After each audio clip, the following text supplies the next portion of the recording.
Oke, Shalom, selamat malam Bapak Ibu semuanya. Malam hari ini kita akan dalam format talk show supaya bisa mengakomodir untuk saudara-saudara yang mau bertanya. Jadi dari seorang ibu yang tadi pagi juga mengikuti ibadah lewat live streaming Pak. Tadi pagi dikatakan tentang tahun 2023 adalah tentang setitik harapan. Terus dijelaskan tentang itu merupakan kita kembali ke hidup normal. Tetapi tahun tersebut kan menjelang situasi politik yang makin memanas menjelang Pilpres Pak. Dan saya dengar ngikuti seminar politik karena di beberapa pihak partai akan mengerahkan segenap daya dan upaya untuk memenangkan Pilpres nanti. Bagaimana kita sebagai anak Tuhan mempersiapkan diri menghadapi situasi yang demikian? Kita doa supaya ada keamanan dan kedamaian di negeri ini. Gini saudara, tahun depan itu akan terjadi namanya resesi. Resesi ekonomi yang sebenarnya bukan tahun ini, tapi tahun depan. Apa saudara? Tahun depan. Apa saudara? Tahun depan. Kenapa resesinya tahun depan? Ingat, pandemi ini kan belum berakhir. Betul? Betul? Nah, sekarang kan orang batuk lebih sakti daripada masuk angin. Betul enggak? Coba sudah di bank, batuk ngekal, bubar. Betul enggak? Betul? Wong saya punya teman di Jakarta, ambil ATM antri, dia batuk gini, gitu. Sandi yang nengok, hilang kabeh dia. Aduh, ingat. Jadi resesi ekonomi ini terjadi tahun depan. Ini adalah awal. Saya mau tanya, kalau sekitarnya mendung, mosok kita terang sendiri? Kanan kiri mendung semua ini. Masa kita sendiri yang tidak mendung? Nah, tinggal nunggu giliran, betul enggak? Mendung itu datang. Tapi ingat, resesi di Indonesia untuk yang tinggal bukan di kota besar, apalagi di Temanggung, enggak terasa. Karena sumber daya alam. Makanya semuanya berkebun, amin. Semuanya apa? Berkebun. Nah, tahun depan itu namanya tahun politik. Nah, tahun politik ini untuk masuk dalam geostrategis. Jadi semua strategi apapun digunakan. Di dalam strategis itu banyak hal.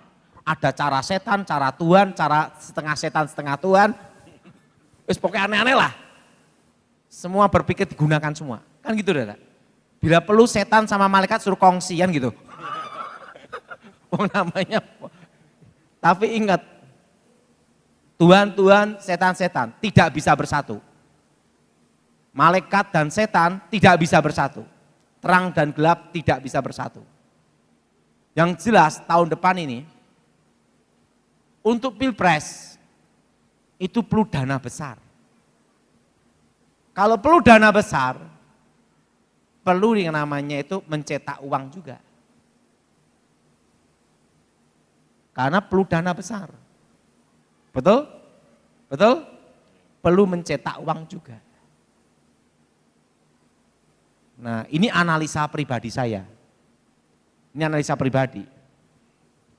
Nah, dan yang kedua, kondisi global dunia, ekspor impor kan terkena kendala. BBM naik semua. Betul? Betul? BBM apa? BBM naik. Kan enggak mungkin seluruh dunia naik, Temanggung enggak naik. Pasti naik juga, hanya nunggu waktu, betul? Betul? Dan perlu kita tahu bahwa cadangan devisa kita, utang negara kita, semua berupa US dollar.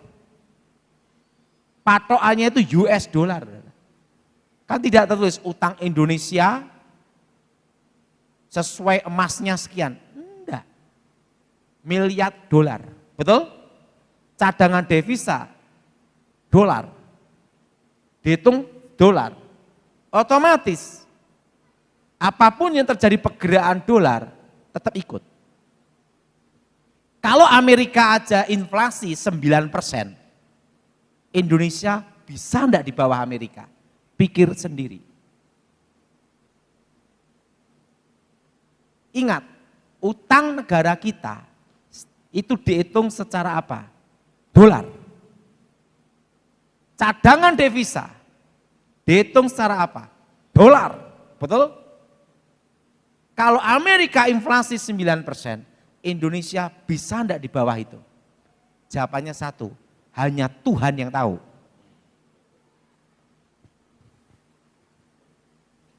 Dan ingat, sebagian besar kita itu impor. Wong buktinya jeruk aja impor kok. Kelengkeng aja ada kelengkeng impor. Garam aja ada garam impor. Betul? Betul? Jangan-jangan rambut palsu pun ada impor juga. Betul? Ada juga Bu ya?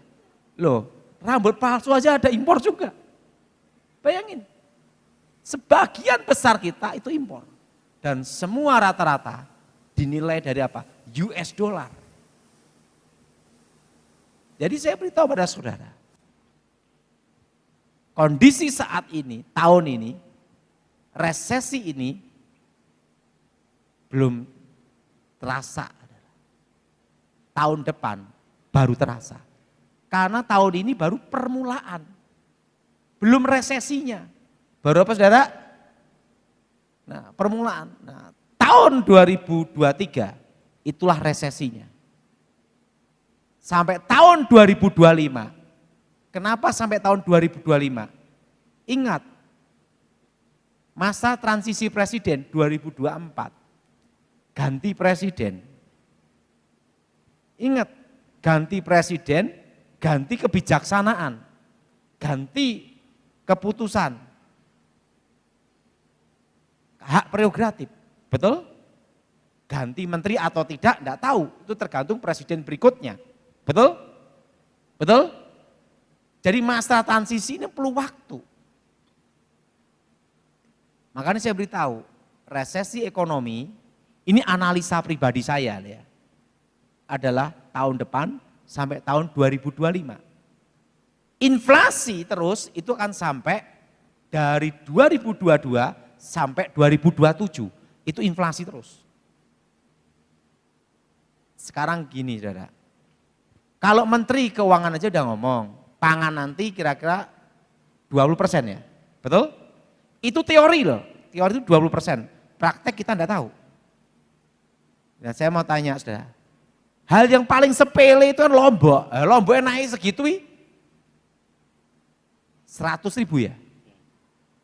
Tempe naik, dulu kan tempe itu sesuatu barang yang paling murah, betul? Sekarang aja tempe mungkin ukurannya diperkecil, betul enggak? Artinya apa? Ini inflasi terus.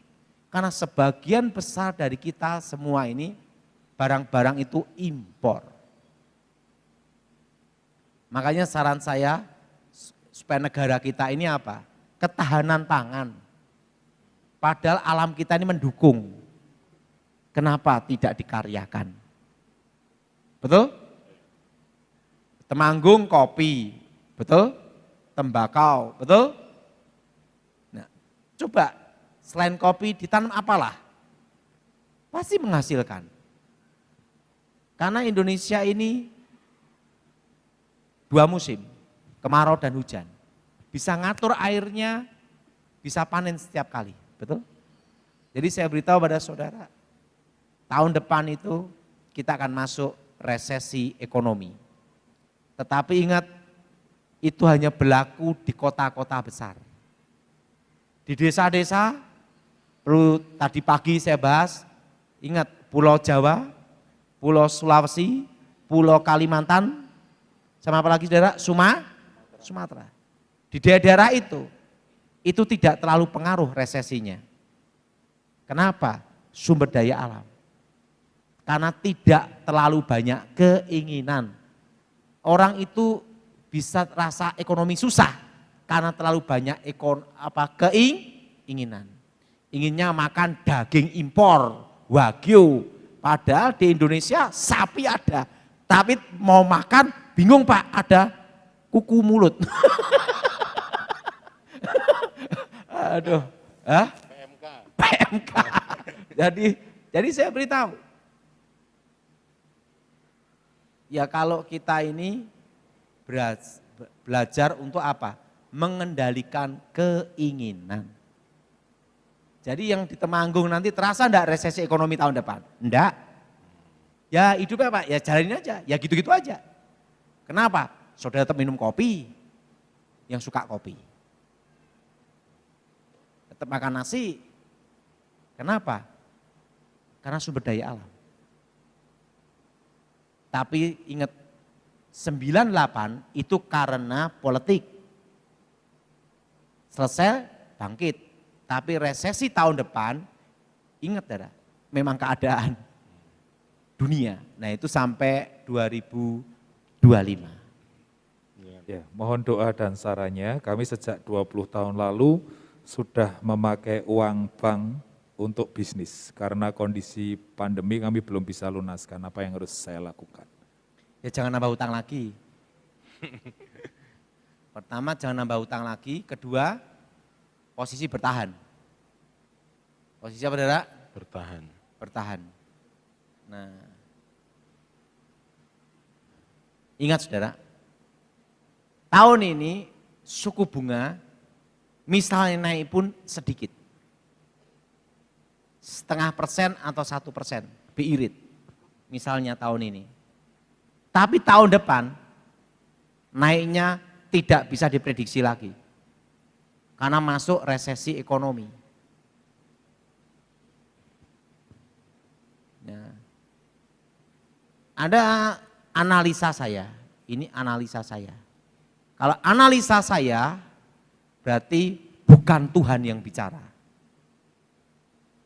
Ini analisa pribadi saya, bukan Tuhan, bukan.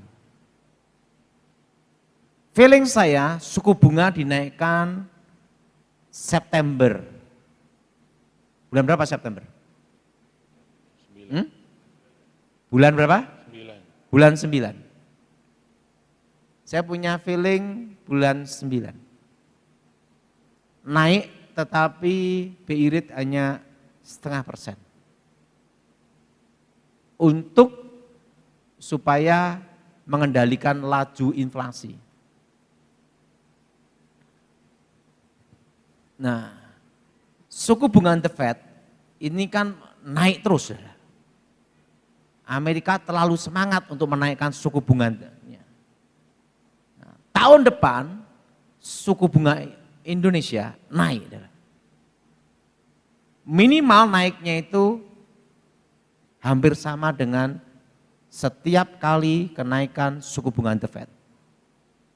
Minimal. Kalau The Fed 0,5%, Indonesia ikut 0,5%. Kalau The Fed 1%, susah dong Indonesia kalau hanya 0,5%. Betul? Karena semuanya adalah dolar. Itu analisa pribadi saya. Feeling saya, kalau dolar sampai 15.500, baru susah diprediksi. Kalau tembus 16.000. Nah, ingat, ini saran saya. Pegang rupiah secukupnya, tapi pegang barang semua. Barang apa Pak Daud? Barang yang produktif, yang untuk dagang. Nah, misalnya saudara bisnis apa? Mbako. belikan bako. Tapi saya tidak ngerokok loh ya, tidak. Ini hanya ilustrasi. Nanti wah Pak Daud ngizinkan bako, langsung diprotes aku. Ya serba susah. Padahal jemaatnya Pak Petrus enak sing bako juga. Nah, kalau misalnya dagangnya itu keramik, nah keramik udah. Karena apa? Begitu dolar 15 ke atas, 15.500, itu susah diprediksi. Jadi saya beritahu, analisa pribadi saya, tahun depan, kalau tidak bisa mengambil keputusan yang tepat secara makroekonomi tahun depan, dolar bisa tembus 16.000. Dan kalau dolar tembus 16.000 rupiah, langkah apa yang harus saudara lakukan? Ya ini saudara. Saudara misalnya dagangnya apa? Itu yang langsung di uangnya kasihkan situ. Tapi engkau punya cadangan uang rupiah untuk hidup sehari-hari. Kenapa? Berarti inflasi naik terus.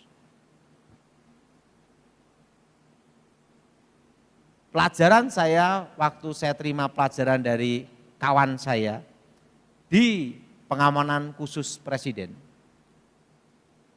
Pada waktu terjadi resesi atau inflasi, langkah awal yang pertama lakukan, barang. Barang di sini adalah yang produktif. Yang apa saudara? Produktif. Kopi itu produktif. Betul? Betul? Betul? Jadi begitu dolar ini langsung langkahnya apa? Produktif dulu. Karena kita tahu nilai uang bakal apa? Turun. Nah kalau kopi kan terlalu bludak, harganya juga ngerepot nanti, betul enggak? Yang paling aman ya kayak keramik, setelah itu barang apalah pokoknya, yang intinya itu produktif, sesuai dagangan saudara. Feeling saya tahun depan, dolar bisa 16.000. Kalau suku bunga The Fed dinaikkan terus. Karena resesinya ekonomi tahun depan. Saya berdoa supaya ini tidak terjadi. Karena kalau terjadi, sing mesake ya kita kabeh, betul enggak? Betul? Karena kita ini sebagian besar import. Klengkeng aja ada klengkeng import. Padahal ini Temanggung enek toh. Betul? Klengkeng aja impor loh, betul? Enggak usah aja. Kopi aja ada yang impor loh. Betul enggak Pak Budi? Betul? Hampir semua itu import. Artinya itu hampir semua tergantung dolar. Dan tahun depan kan juga ada penjatuhan utang luar negeri. Itu analisa pribadi saya. Jadi bisa 16.000. Nah begitu 16.000, ini langkah saudara, ingat pesan saya itu. Pegang barang. Apa saudara? Pegang barang. Pegang apa? Barang. Tetapi yang tapi mau jangka panjang, ya beli tanah. Itu paling safety, aman jangka panjang. Nah, emas bisa, tapi emas itu hanya untuk liquid aja. Tapi kalau bisa pegang barang. Barang produktif yang dagangan saudara. Oke, lanjut lagi dari Pak Stefanus di Semarang. Pak, saya mau tanya, waktu Pak Tony Daud dibawa ke surga, diperlihatkan tentang kondisi bangsa Indonesia, apakah Pak Daud juga melihat tentang lawatan jiwa-jiwa seperti yang selama ini didoakan oleh gereja-gereja? Terima kasih. Saya hanya dilihatkan masa depan Indonesia. Kalau untuk pencurahan, pelawatan, saya tidak dilihatkan. Nanti kalau saya ngomong dilihatkan, nabi palsu dong. Oke. Ya, dalam kurun waktu 2 tahun terakhir ini, saya sudah berganti usaha 3-5 kali karena coba usaha satu gagal, coba yang lain kurang jalan, dan coba berganti-ganti terus. Sedangkan modal usaha makin menipis. Apa yang harus saya lakukan, Pak? Karena beberapa kali saya sering cium bau busuk di sekitar tempat usaha saya, padahal lokasinya jauh dari aliran sungai. Bisa karena tempatnya itu ada kutukan bangkrut. Doakan, sucikan dengan darah Yesus. Kedua, bisa juga karena kurang tekun. Di dalam suatu bisnis, suatu pekerjaan, itu perlu ketekunan. Dan tidak boleh menyerah pada situasi dan kondisi. Situasi dalam saudara? Kondisi. Saran saya, ya harus tekun. Kedua, berdoa juga. Ada dua alternatif. Oke. Oh iya, saya dulu waktu di pengamanan khusus, ada namanya itu plan A, plan B, plan C. Nah, apa saudara? Plan A, plan B, plan apa? Plan C. Plan A, sesuai dengan briefing. Plan B, karena situasi keadaan tidak sesuai rencana, segera mengambil keputusan. Ketiga, plan C, kita tahu masuk jurang. Bagaimana berpikir bisa lolos waktu masuk jurang. Saya masih ingat ada plan A, plan B, plan C. Plan C itu jurang dan kita harus masuk jurang itu. Nah, bagaimana bisa lolos, kita tetap masuk tapi lolos. Disitulah berpikir. Dalam kondisi panik apapun tetap harus berpikir logika. Kondisi takut, situasi apapun, cemas apapun, khawatir apapun boleh terjadi. Tetapi pikiran kita harus tetap logika. Apa saudara? Tetap apa?